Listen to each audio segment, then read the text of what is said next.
Good morning, it's another grey day in Worcestershire, and today I'm wondering, after the farmers' protests, what next?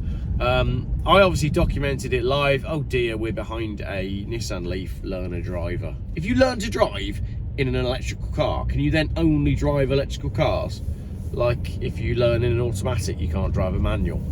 Anyway, so after the farmers' protests, what next? Well, it was on the BBC yesterday. They were reporting throughout the day under their live breaking news section. So, I mean, you can read into that a little bit as well. Were they expecting something to kick off? That's why they decided to have live reporting throughout the day, just in case it all hit the fan. I said in my live broadcast yesterday that I thought the rather excessive police presence around Cardiff, I don't mean at the site, I think they were planning for the worst. Maybe that's what they do, but I just think politicians are now terrified of real people. So let's just spend a minute to think about what happens next, because the farmers are pretty organised generally. So what did the BBC say? Well, I read the BBC coverage last night. I went back through to see what the BBC had been saying throughout the day on their website whilst I was at the protest. What I found quite interesting is the BBC article had actually peppered throughout it a lot of positive notes about the things that the farmers were protesting about. So, for example, the farmers are protesting about the fact that their land is going to be taken off them and used for wildflower meadows and rewilding, and basically it's a farming policy that incentivizes not using the land for food. And the BBC was kind of pitching this as, oh, it's great, you can have a wildflower meadow, and so long as you've got certain wildflowers, you can still use it to feed your sheep.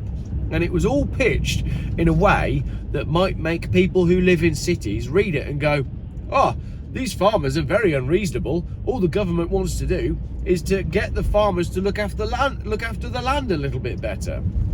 And as I said with many of the farmers yesterday on my live broadcast, if you're a good farmer, then you want to look after your land because you want your land to be productive. And if you want your land to be productive, then as a byproduct of that, you're going to be looking after your land, especially if it's a family farm that you've had for generations and that you want to pass on down to your kids. You know, this idea that the farmers are ruining the landscape is unbelievably hilarious. You know, I don't need to explain it to you. The farmers are there to produce food, and it's that simple. So what next? Well, if there is no change in the policies, then it's time for the next step. And I get the impression that, you know, the personalities within farming, obviously it's a spectrum between, you know, we want to go completely, what are you doing? Wow. That person shouldn't be given a driving license when the opportunity presents itself. So it's probably good that they're only going to be confined to electric cars anyway. Right. I've lost my train of thought then, because that was just ridiculous. I think the thing is, there's a spectrum of farmers, and there'll be people that will want to just stand outside the Senedd and write letters, but there's also people over this side that are quite ready to drive their tractors through barricades. I think now we need to keep an eye on what's going to be coming up from a legislation point of view, whether the farmers' deal is going to be changed, because let's be honest, it is all impacted by these subsidies, and the farmers have been reliant on subsidies for some time. However, and this was suggested in a WhatsApp group that I'm in this morning, if we could now manage the farmers in a way that, let's say, each area was broken down, like you'd have an area manager, all right? So let's break down the different farming areas, and let's have an area manager for each area, and then let's coordinate as a whole a sort of pyramid, and then when the information comes from the top, it can be spread down through the different areas, and then each area can act accordingly. Because it wouldn't take very long to shut down supermarket supply chains if everybody was working together. Same as it doesn't take that many tractors to shut down a motorway. Now, there were a lot of people yesterday saying, oh, isn't it great, this protest is off the roads and it doesn't impact other people's lives. I completely disagree with that. I think if you're going to have a protest, especially about something as simple as food, no farmers, no food, then I think we should be impacting other people's lives so that they see it. You know, I was at the school yesterday for a meeting after school about a trip that they're doing, and said to one of the parents, "Oh, I've been in Cardiff for the farmers' protests." What farmers' protests? What are they moaning about? That's the reaction that you're going to get from people outside of those, you know, communities that are in the know.